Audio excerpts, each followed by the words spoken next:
Why are you studying jokes?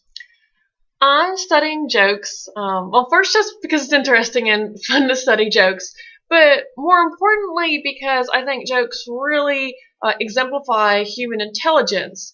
And if we can understand them, maybe we can understand what makes us intelligent. I started studying intelligence at some point in a philosophy class, and I was a little disillusioned. So they gave this example of intelligence. Socrates is a man, all men are mortal, and so therefore Socrates is mortal. So that's true, but it sort of gives me this sense of it being a little bit obvious, and the sort of thing that very obviously a computer could do. And computers can and do things like this. This is sort of symbolic logic. But jokes to me feel very different. So here's an example of a joke. All those who believe in telekinesis, raise my hand. I get it.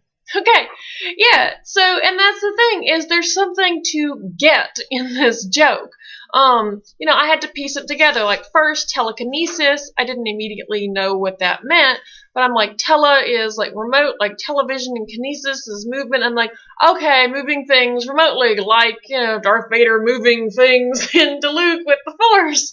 And then he says, raise my hand, but in my head I'm thinking, shouldn't it be raise your hand? But no, it isn't. That's the joke, because if you had telekinesis, then you could raise my hand, and it sort of has this parallelism, and it's very, there's a lot in here, and that's sort of the point, is these jokes, they pack a lot of things in, and in order to get them, I have to use sort of all of my abilities as a human being. I use my common sense, my language ability, sort of my ability to puzzle things out, and all the while, I'm never telling my brain to do this. It just sort of solves this puzzle by itself.